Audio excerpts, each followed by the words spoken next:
If there's a wealthy girl who's waited for you for years and an ordinary girl who's been by your side for just as long, who would you choose? Back in junior high, I met a girl whose mind worked in ways that defied normal logic. Her name was Qiao Wanting. The first time I saw her was in the recorder ensemble's practice room. A girl with a high ponytail marched straight up to me, slapped a sheet of music by Ichi Senbon in front of me and asked, "Have you ever tried playing this at 150 tempo?" It was an odd question to ask someone you just met. But since we were in the same section of the ensemble, I took it seriously. I thought back to my past experiences and told her, "No, but I've played it at 120 tempo." You know, green-eyed jealousy. She burst out laughing at my response. "You're the first person to actually answer that question seriously," she said, her eyes glinting with amusement. Then, in a sudden shift, she asked, "Are you a cat person or a dog person?" Before I could even respond, she launched into a genetic analysis of the strengths and weaknesses of both animals, staring at me intently as if waiting for my verdict. After a few rounds of conversation, I realized Qiao Wanting was someone whose thoughts leapt unpredictably. Every sentence left you caught between wanting to reply and holding back, yet somehow eager to hear what wild perspective she'd offer next. Most of the kids in the recorder ensemble had joined with friends, but I was there because my parents insisted, and she was the type who signed up on a whim. Our shared sense of being outsiders drew us together, and over time, our friendship grew warmer. Her recorder skills were impressive. The way she transitioned from low to high notes was steady, yet carried the soulful essence of traditional melodies. By ninth grade, our similar grades landed us in the same evening study class. Every weekend during mock exams, I couldn't help but compare my scores to hers. No matter how hard I tried, she always pulled ahead in Chinese and English, leaving a gap I couldn't close. Back then, I was immature, obsessed with surpassing her in some way. The moment I got home at night, I'd scour the internet for quirky skills to master things like beatboxing or magic tricks. But she always learned them faster, and I'd struggle to catch up sometimes, failing entirely. Whenever I grumbled about it, she'd quietly stay by my side, watching me practice over and over in some deserted corner of the school. When we moved on to the same high school, the grueling intensity of ninth grade had left me craving a break. So, for the first exam of 10th grade, I barely prepared. And the results were predictably dismal. I confided my frustrations to Qiao Wanting, and she tilted her head thinking. Then she started scrolling through her phone. Before I could ask what she was doing, her iPhone slipped from her hand and crashed onto the classroom's tiled floor. The screen shattered, glinting like fractured ice in the sunlight.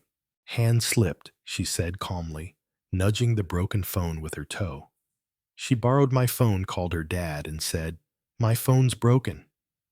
I know I'll make the top 20 in the next monthly exam." She hung up and deleted the call log with a flick of her finger. I stared at the wreckage of her phone, about to speak, when she said, in a matter-of-fact tone, "This is how I keep myself motivated." She bent down to pick up the pieces, the battery dangling loosely from the cracked frame. "Whenever I feel like I can't keep going, I get myself a new toy," she explained. I wanted to call her out for wasting things, but was also struck silent by her oddly timed comfort. All I managed was a stiff, "If you don't want it, you could give it to me." She laughed at my helpless expression, and somehow my confusion lifted a little. In the first semester of 12th grade, She finalized her plans to study abroad in Australia. Before she left, she told me to find a girlfriend in college and spend more time with others. Her words puzzled me, but I brushed them off as a farewell sentiment. Took Qiao Wanting's parting words as a farewell blessing. Inside the modest two-bedroom apartment, I shared my mind snapped back from those memories. So that's the girl you mentioned, the one coming back to the country? Tao Xiaoqin asked, tilting her head toward me. Yeah, but I already turned down meeting her, I replied. After all my hearts, only for you, Xiaoqin. I stood up, walked behind the sofa where she sat and wrapped my arms around her from behind. Her cheek brushed lightly against my palm, but I couldn't shake the feeling. Maybe it was my imagination that her eyes flickered away when I spoke those sentimental words. Back in my room, I wrote down cherished memories of Tao Xiaoqin on square pieces of paper, folding them into paper cranes. These small acts packaged moments I hadn't fully appreciated before creating a sense of anticipation for the future while inviting a deeper understanding of each other when unfolded. Qiao Wanting had taught me the art of building anticipation. With her dramatic phone-smashing gesture, costing thousands, and I'd learned to fold paper cranes during our competitive junior high days. But to me, expressing love was a two-way street. The one giving love should make the other feel truly seen, not bound by some rigid notion of a singular way to show it, but in a way that lets the recipient feel its truth. I tucked the folded cranes into a glass jar. Soon, Tao Xiaoqin's voice came from outside the door. Going to bed, I pushed the door open, gently lifted her, and carried her to bed. After a night of intimacy, I handed her a cup of freshly brewed coffee in the morning. Careful, it's hot. Have you prepared your resume? She took the coffee, her tone light. Already sent it out. I won't be able to join you for grad school, you know. My mom wants me to start working right after graduation. I nodded, took her hand, and we walked toward campus. It was our university graduation day. We took photos at the cafeteria where we first met under the tree, where we rested after jogging, and at the school gate capturing memories that belonged to us. The beauty of that summer day felt fleeting. Time passed, and I found myself studying computer architecture on the sofa. Tao Xiaoqin walked in, her eyes heavy with exhaustion. I stepped forward to take her bag. Rest for a bit. What do you want for dinner? Her voice, tinged with irritation, came from the bedroom. Anything but lamb soup. I didn't say more, grabbed my keys, and headed out. Lately, her job had been rough. Thanks to my father's connections, she earned nearly $8,000 during her internship. But her colleagues and boss were far from kind.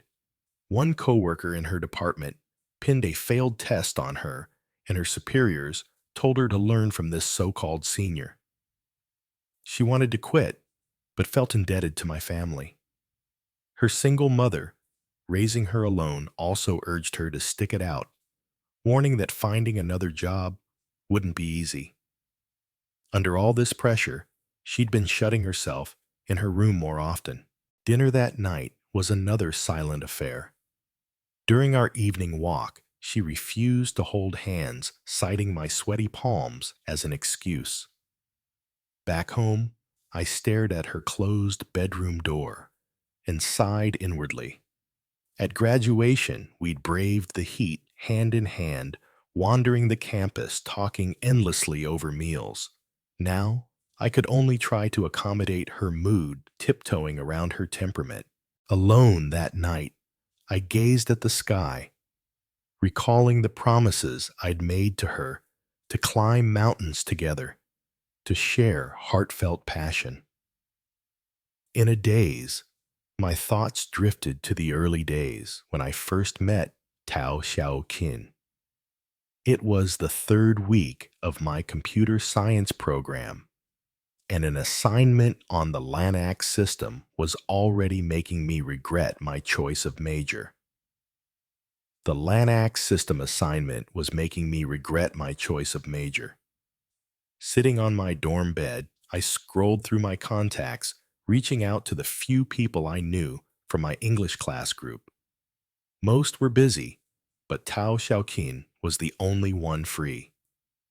Steeling myself, I sent her a message. "Can you help me look at some code?" She replied almost instantly, "Sure, meet me at the entrance." When I saw her, she was wearing a faded denim jacket, slightly worn at the edges. She crouched on the stone steps, tapping away at my laptop, the blue glow of the screen reflecting off the tip of her nose. I couldn't help but ask, "How are you so good with terminal commands?" Without looking up, she said, "My uncle's a computer teacher. I used to hang out at his place a lot, so I just picked it up." Her fingers hit the enter key with a decisive tap, and the problem was solved. "Next time you're stuck, buy me a milk tea," she said with a grin.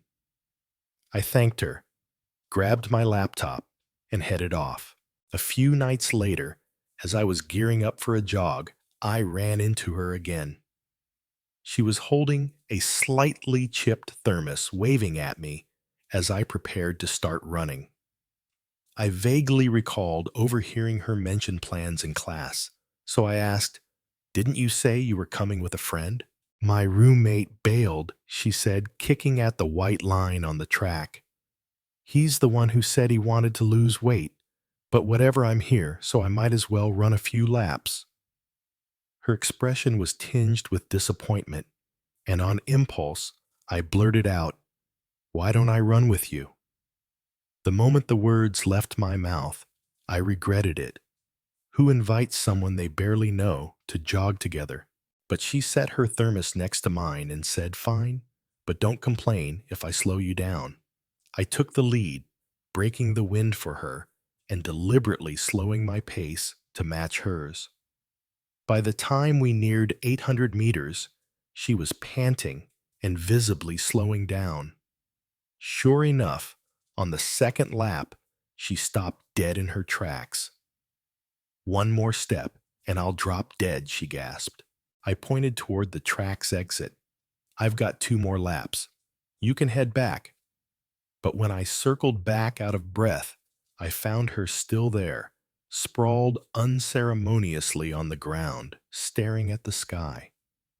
The night breeze tousled her bangs, making her look like a discarded doll. "Why didn't you leave?" I asked, puzzled. Taking the thermos she handed me. "You ran with me," she said. "Wouldn't it be kind of heartless to just ditch you?" Her words caught me off guard, and I mumbled a quick thanks before hurrying back to my dorm. That night, my phone pinged with a message from Tao Xiaoqin. "Tomorrow, 2:45. Mahjong 3's a crowd. Wanna join?" I had nothing going on, so I replied, "Okay." What started as a casual invite became a weekly ritual. Every Thursday, our mahjong games turned into a fixed event, her loud calls of Pong ringing out like a battle cry. Through these routines, I slowly settled into university life. One late night, a message popped up in the group chat. "Anyone up for watching the sunrise on the back hill tomorrow?" The autumn dew made the climb slippery, and we trudged up with flashlights, only to discover halfway that the others who'd promised to come were still asleep. "We got played," Tao Xiaoqin muttered, pulling her jacket tighter, a hint of annoyance in her voice. When we reached the summit, the horizon split the sky into starry night and dawning sun. A line of poetry I'd read came to mind, and I murmured, "Climb the mountains together. Let the stars and moon carry our hearts." She whipped her head toward me, her eyes catching the golden red glow of the sunrise. Wait, this isn't some orchestrated confession, is it? Before I could respond, she grabbed my wrist and started dragging me down the hill, laughing so hard her whole body shook. I'm serious. My mom's a single parent. You break my heart, and we'll sue you into bankruptcy. I gripped her cool fingers tightly, the breeze around us laced with sweetness. Back then, Tao Xiaoqin was confident and vibrant, a far cry from the despondency that now weighed her down. Perhaps even the most optimistic souls can be broken by life's relentless grind. By late February, the air was still bitterly cold. After collecting her year-end bonus, she quit her job and began studying at home, grinding through practice questions to prepare for new interviews. During this time, small disagreements sparked frequent arguments between us. Instead of resolving them, she'd retreat to a corner far from me, impatiently scrolling through her phone. I may not be the sharpest, but I knew I needed to seek answers either by finding solutions ourselves or respectfully asking for outside perspectives. Sadly, when someone loses patience with their partner, it's often a sign they've found someone new or fallen out of love. I didn't know how to fix this. Clinging to the relationship felt like chasing a boat that had already left the shore, delusional and futile. Letting go, on the other hand, was like selling a stock that had soared for years but suddenly crashed. The effort and hopes we'd poured in might turn into an obsession, haunting our lives like a lingering ache. After much thought, I decided to send the jar filled with paper cranes to her mother. I hoped that under the gaze of her closest family, she could let go of the resentment in her heart and understand the depth of my feelings for her. On a Sunday, the sunlight softened the early spring chill. I saw her smiling at a message on her phone, and for a moment I thought her mood had lifted. My tone lightened, and I teased, "Not sharing the funny stuff with your boyfriend." Heartless, huh? But my playful words barely landed before she shot up like a lit firecracker, her voice brimming with anger. Heartless me. You call yourself my boyfriend, pushing me into such a miserable job. That's your idea of having a heart. I looked at her, searching her expression for the root of our deteriorating bond. Her eyes darted away, but her tone remained defiant. Following her gaze, I caught a glimpse of her phone screen, a stranger's profile picture, a man with a bright smile, the background a coffee shop or gym. In that moment, it clicked. She wasn't waiting for my response. She was crafting an exit, a reason to end us. Maybe she'd felt guilty for my affection since graduation. Maybe after starting work, we ran out of things to talk about. Or maybe, from the very beginning, our personalities were destined to clash like this. She hadn't changed. She'd always been this way. My emotional blindness had kept me from seeing the truth about the girl who ran with me, who stayed up to watch the sunrise. Those moments of laughter and memories might have only existed because she was lonely, because we both needed someone to fill the void. Her so-called confidence and approachability were at their core a lack of boundaries and irresponsibility toward love. Yet I couldn't bring myself to blame her. Matters of the heart rarely have clear rights or wrongs. Besides, she'd never demanded I follow any strict rules of devotion. Silently, I gathered my notes from the sofa, closed my computer architecture textbook, and walked toward the door, meeting her shocked gaze. "I'm leaving," I said. "Tell your mom about the stuff I sent. Keep what she likes, toss the rest." The door closed softly.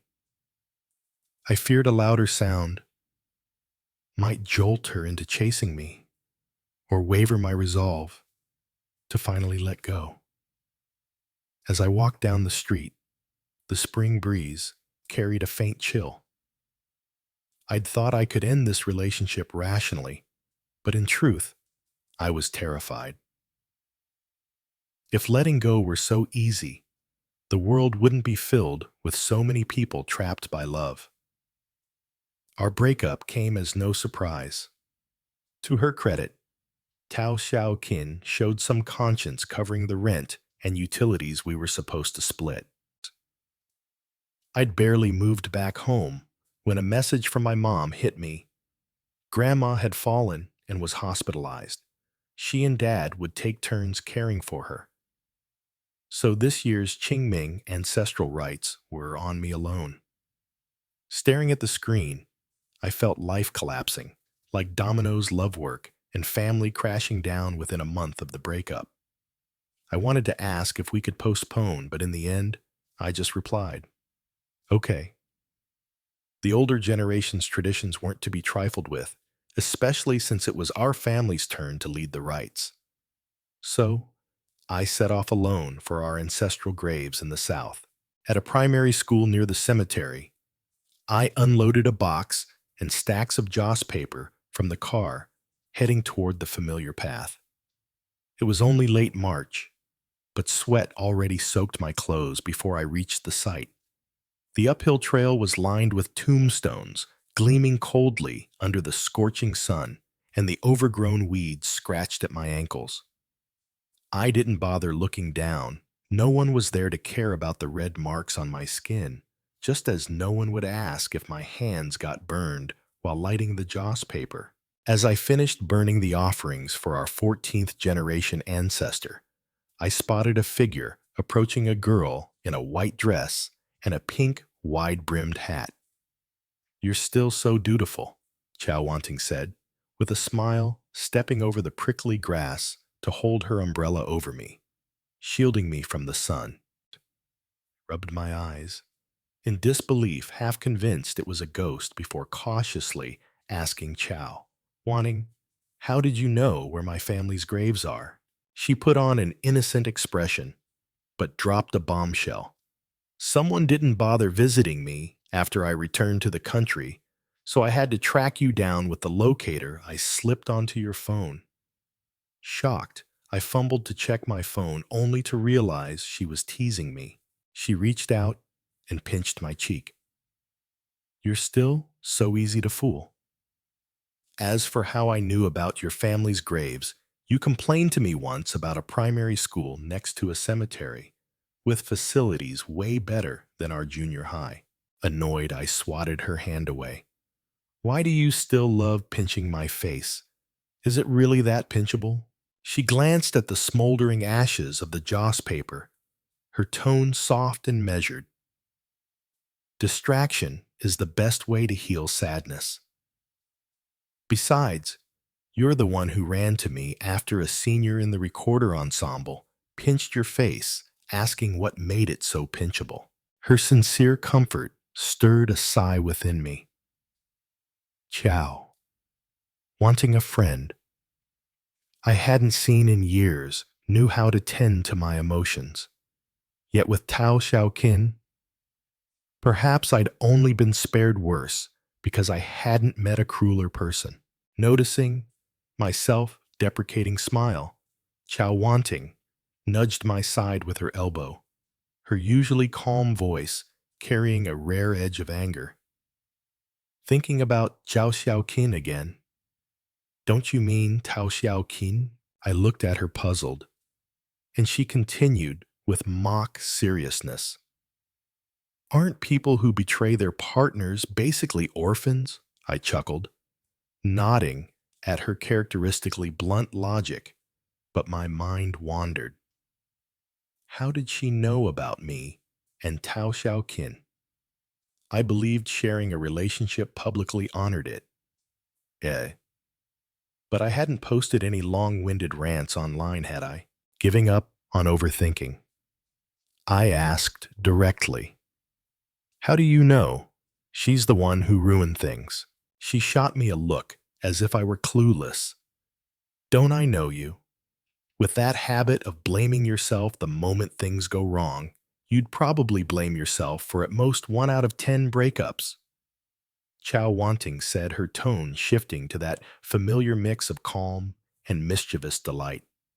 I may have been studying abroad, but I kept an eye on things back home online. There's this saying, let go of your savior complex and embrace a shameless life. I think that's a fitting gift for you. I gave a helpless smile. That was just like her. And honestly, it wasn't so bad. I've never been good at talking and working at the same time, so her chatter felt comforting. As we continued the ancestral rites for the next 2 generations, she stayed by my side, quietly lighting the incense and helping me focus on the task at hand, just like old times. On the way back to the parking lot, we talked about her life abroad. Out of nowhere, Qiao Wanting asked, "Want to come over to my place?" My dad got reassigned, so we moved nearby. Before I could respond, she pressed on. Don't overthink it. You just broke up. Don't worry about whether it's appropriate to visit another girl. That climb the mountains together. Let the stars and moon carry our heart stuff, you said. To her, it probably sounded like a desperate widow craving passion. Her earnestness caught me off guard, and I nodded dumbly. All right, take me there then. You drove here alone, right? She asked. I sighed, rubbing my forehead, and opened the passenger door for her. At Qiao Wanting's house, a middle-aged woman welcomed us. We'd barely sat down when she began recounting all the things Qiao Wanting had done for me over the years. In elementary school, she saw me being bullied in another class and begged her father to get my teacher replaced. In junior high, she noticed my insecurity and started a podcast called Tony Nino to lift my spirits. Even in senior year, amidst her family's move, she made time to track down the location of my family's ancestral graves. At this, Qiao Wanting took a sip of tea and chimed in, "You don't need to feel like you owe me anything. I did those things because they excited me, so I acted on it." I shook my head firmly. What you did for me is real, no matter your reasons. I have to thank you. We were already friends in junior high and high school. But what you did in elementary school, I need to thank you personally for that. Getting that teacher changed meant a lot to me. She let out a rare sigh, though a faint smile lingered in her eyes. If you're so set on repaying me, come find me during the Dragon Boat Festival. I nodded, committing the promise to memory. After more conversation, I packed up to leave. At the door, her mother said, "My husband was reassigned to a remote post with little influence, so don't worry about him objecting. I fully support you two being together." Her words made me pause. Did Qiao Wanting really have feelings for me? Time flew, and soon it was the Dragon Boat Festival.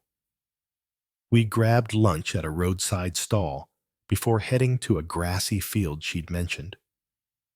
Holding the kite string and reel, I stepped onto the soft grass and asked, "Why the sudden urge to fly a kite?"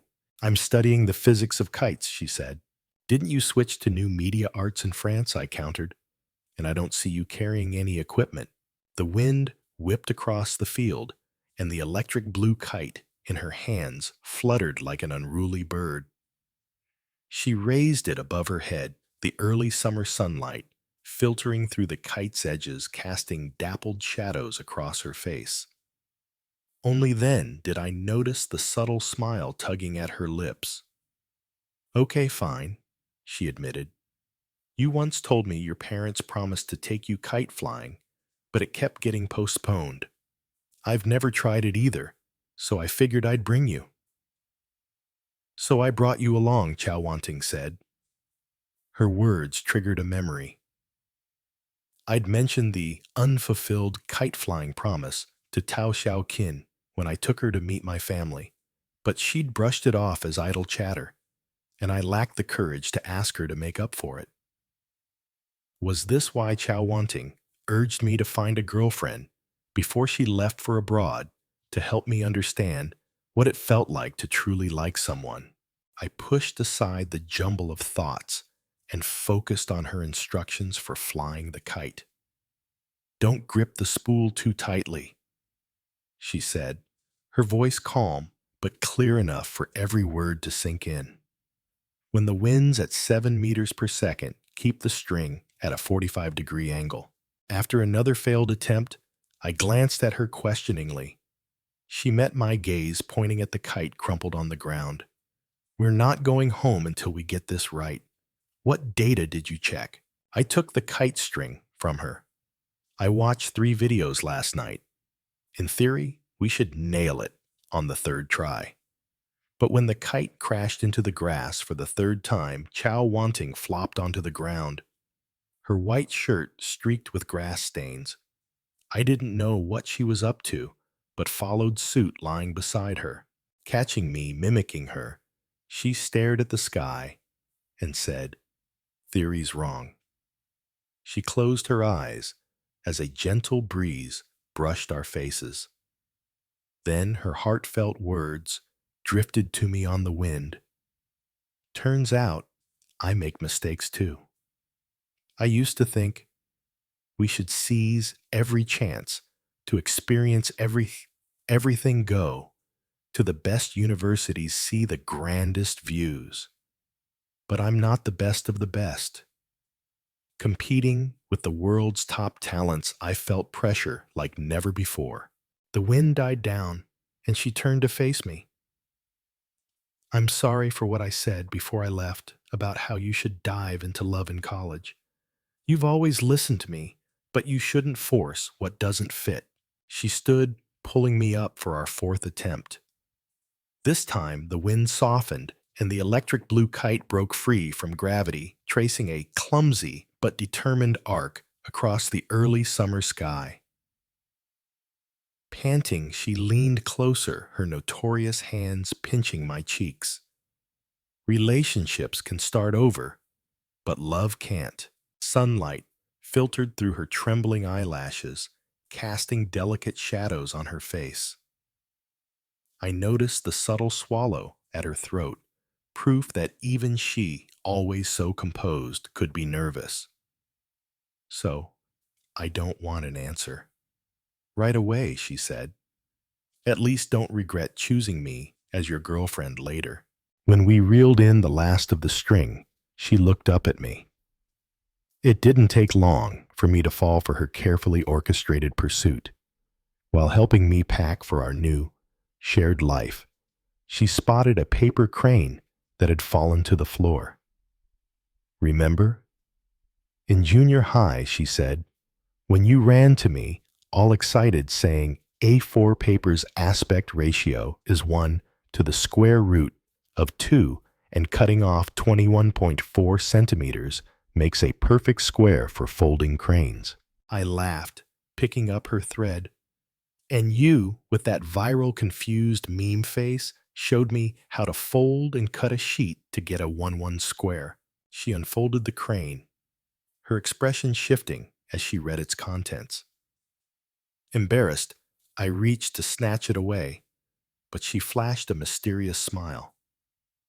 "Hold on, I've got a surprise for you." Life's rhythm is often mundane, but her words seemed to speed up time. In a blink, it was my master's graduation day. When I stepped into our home, the living room was lit only by the purple glow of the TV. Qiao Wanting sat on the sofa, a peculiar projection device in front of her. I sat down, and Qiao Wanting pressed a remote. The room filled with countless holographic paper cranes, each slowly spreading its wings.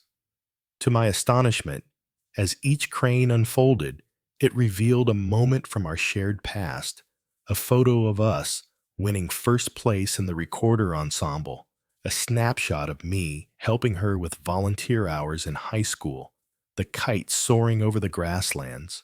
I digitized all our memories, she said softly, and stored them in a program called Life. But this isn't about clinging to the past. It's to show you something. She turned to me, her eyes more serious than I'd ever seen. These memories are precious, but the most precious thing is the present we're creating now. The TV screen flickered, displaying a line of code, well life love Jaja. She took my hand, her voice thick with emotion. Will you be the leading man in my life? I met her gaze firmly and nodded. I will. Her serious demeanor cracked, and she slipped back into her usual teasing tone. Your syntax would crash a computer. She shot me a rare glare, but the smile in her eyes was impossible to hide. 6 months later, at our wedding, she wore a simple white gown, holding a bouquet of eternal flowers crafted from circuit board parts. When the officiant asked if we had anything to say, she took the microphone. Statistically, the probability of a happy marriage is. Laughter erupted from the guests, and I snatched the mic. She got it wrong, I said. For us, it's 100%. Whenever people asked about the proposal, she'd analyze it with mock seriousness, precise targeting of interests, crafting emotional resonance, perfectly timed commitment triggers. But I knew the truth. That night, after I said yes, she hid in the bathroom and cried for 10 minutes. The water ran loudly, but the soft gasps slipping through the door were more real than any code. Time flowed quietly on. As I rested my hand on Qiao Wanting's pregnant belly, memories flooded back. In elementary school, when my teacher ignored the students bullying me and turned the class against me, it was her pleading with her father to replace that teacher for a stranger like me.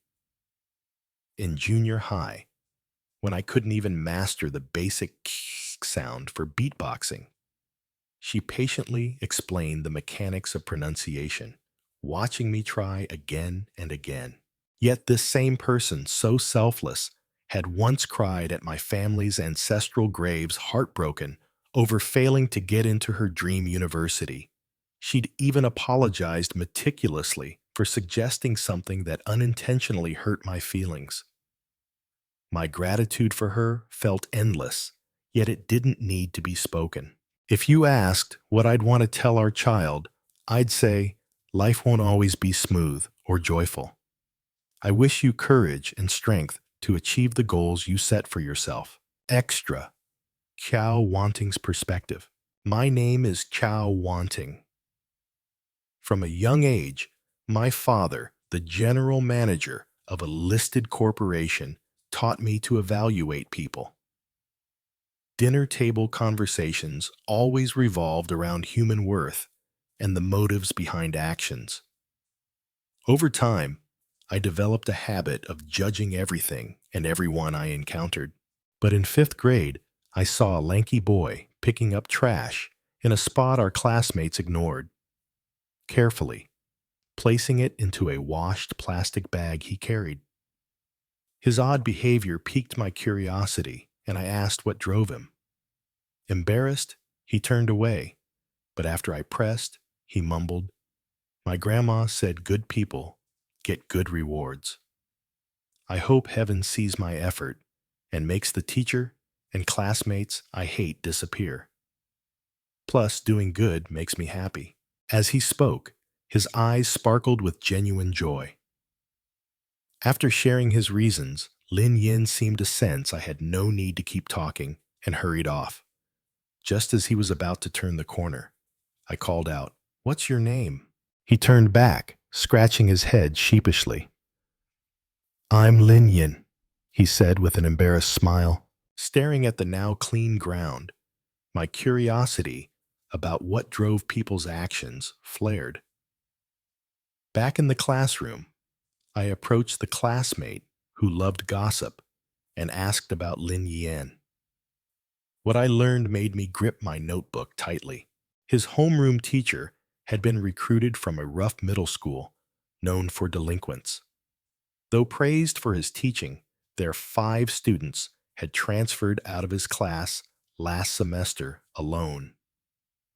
Even I, focused on my studies, had heard about the conflicts in their class.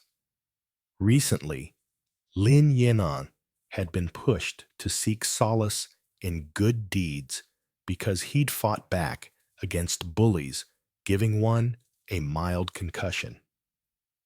Yet the teacher claimed Lin Yin was emotionally unstable and told the class to avoid him.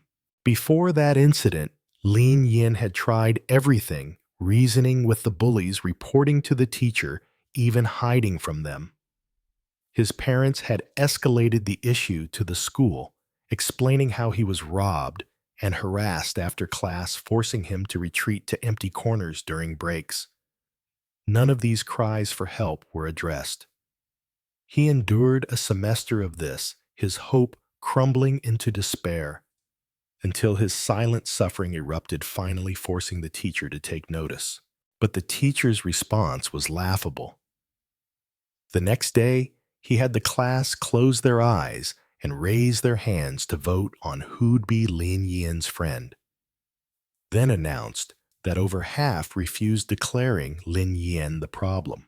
Learning these details, I burned with anger. My father always said people's misdeeds stemmed from self-interest. But what benefit was there in driving 5 students away in a single semester? Was it a teacher's job to let a classroom descend into chaos with such reckless handling?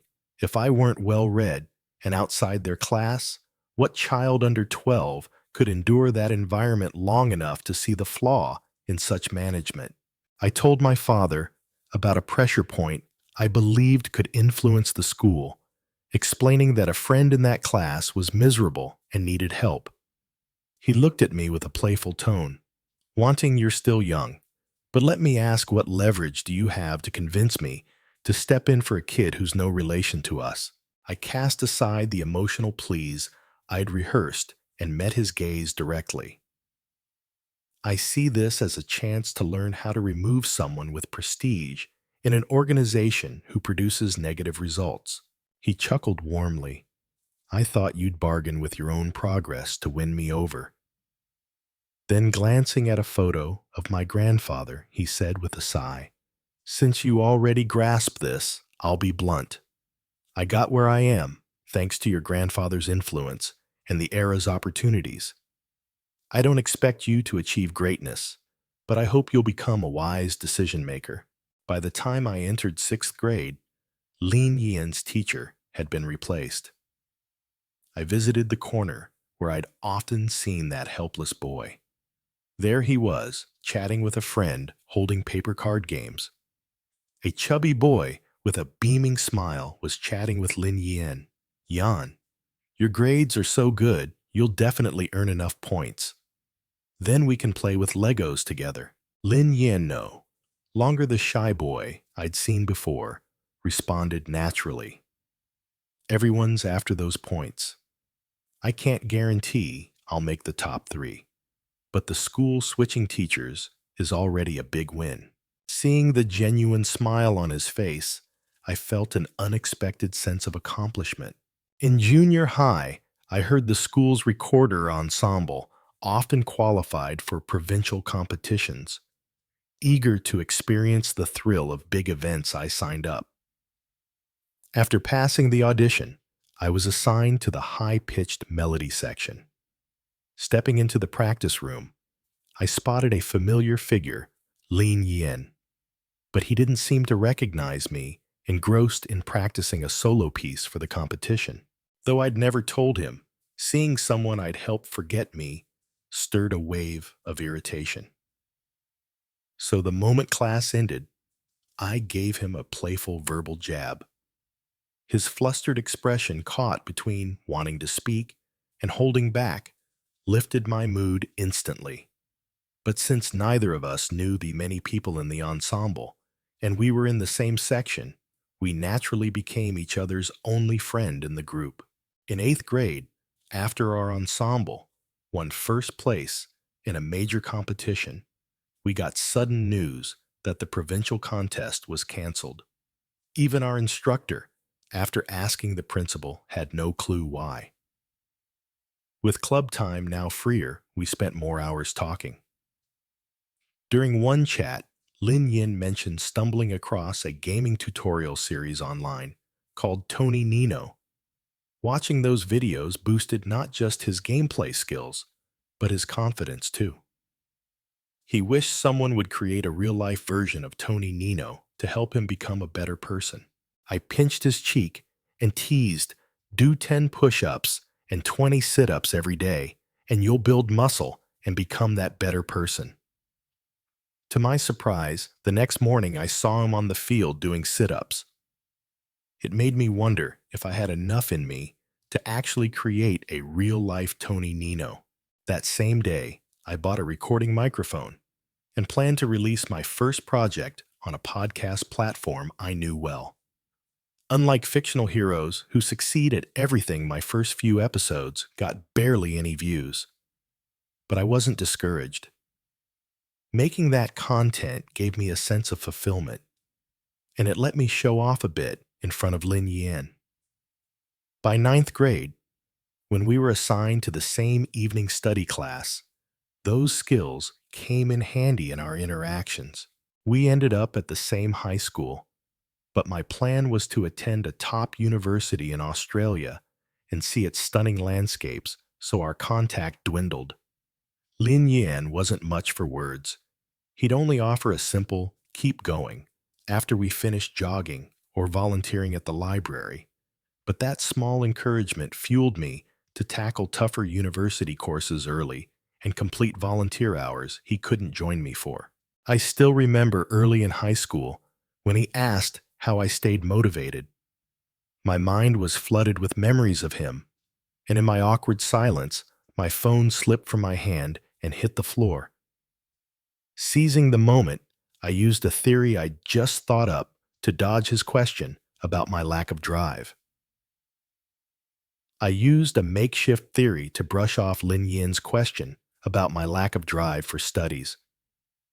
As senior year approached, the pressure of coursework and interviews mounted. At the same time, my childhood plea to my father to help Lin Yin by replacing his teacher came full circle. My father was reassigned by the new chairman to an insignificant post far from headquarters. My life became a chaotic mess. My results in Australia's centralized exams were barely passable, and too ashamed to let Lin Yin know I'd failed to get into my dream school. I feared my feelings for him might hold him back. So, I told him to find a girlfriend in college, framing it as a farewell. Later, when my family moved south, I found myself crying at the ancestral graves he'd once mentioned. After discussing with my family, I applied to study new media arts in France. Over the years, I dabbled in fine arts music, editing, programming, and electronics, amassing a solid foundation of skills and data. France was a peculiar place, citizens who dodged train fares, the foul-smelling Seine River. Those 4 years were enriching, and I learned a lot, but a persistent heaviness lingered in my heart. I knew I missed home, and I missed Lin Yin. The moment I returned to China and finished the family welcome back feast, I reached out to Lin Yin, hoping to see him. But he declined, citing his girlfriend's feelings. Disappointment and a trace of resentment welled up in me. Why do you always listen to me so obediently? As I settled into a job back home, the novelty of daily life dulled my sadness. On Lantern Festival, I told myself it was fine. I should be happy for my friend finding his happiness. But just days later, I heard Lin Yin had broken up. After some digging, I learned his girlfriend of 4 years had betrayed him. Part of me wanted to rush to him, but I feared he'd forgotten me like he seemed to in elementary and junior high, jeopard of derailing the pursuit plan I drafted before returning. Instead, I opted for a subtler approach, plotting a chance encounter or a savior-like moment. Luckily, I remembered where his family's ancestral graves were, and Qingming Festival was approaching. I revisited my old Tony Nino styling tutorials, perfected my appearance, and staked out the well-funded primary school he'd mentioned near the cemetery. Watching his solitary figure trudge into the graveyard, I saw he still believed, as he did in elementary school, that good deeds brought good rewards. Even alone, he performed the ancestral rites with meticulous care. When he was nearly done with the first tombstone's offerings, I slipped into his blind spot, touched up my look, and stepped into view. He was stunned, though it felt more like I'd scared him. I started by railing against Tao Xiaoqin, then stayed by his side to complete the rites. As he prepared to leave, I leaned into his failed relationship with her, goading him to visit my home for the next step of my plan. At my house, my mom unsurprisingly spilled all the things I'd done for him over the years. I played it cool, acting, magnanimous, and used his sense of gratitude to secure another meeting. Seeing his touched, earnest expression, I knew one final, triumphant move would seal the deal. So I analyzed how to help him move past the betrayal and embrace a new life. I noticed he rarely burdened others, not even his parents or past acquaintances. One of his few regrets was never flying a kite. So, for our agreed-upon Dragon Boat Festival outing, I practiced kite flying on the cheap, ensuring I could make the kite soar at just the right moment. The truth is, I may not be a top-tier genius, but I'm a genius at pulling this off. The plan went off without a hitch. The spark of joy in his eyes was the brightest I'd ever seen. The spark in Lin Yin's eyes was the brightest I'd ever seen. From there, winning his heart required some finesse, but things fell into place naturally. After we officially became a couple, only one step remained: the proposal. I had to keep Tao Xiaoqin's failures in mind and pinpoint where I could break through. So I cleverly steered our conversations to the fact that he and his ex drifted apart after graduation due to a lack of shared interests. Without him realizing, I wove him into my proposal plan. In the end, I proposed to him on the day of his master's graduation. As expected, he said yes. 6 months later, we married in a seamless, natural step forward. A year after our wedding, Lin Yan received an unexpected mahjong invitation from Tao Xiaoqin. I was curious about what she was up to, and admittedly wanted to show off a bit with Lin Yan by my side, so I encouraged him to go. Of course, I braced for the worst. To my relief, Tao Xiaoqin's intentions were simple. She wanted to apologize for the immaturity and irresponsibility of her youth, and to wish us a lifetime of happiness. Her face bore new lines of weariness, and I learned her single mother, who raised her alone, had passed away from cancer. I felt a pang of pity, not for her as a person, but because my offhand curse years ago had eerily come true. Another 6 months passed, and I became pregnant with Lin Yan's child. As he gently touched my belly, he offered our unborn child the most heartfelt blessings. I believe we will always be happy together.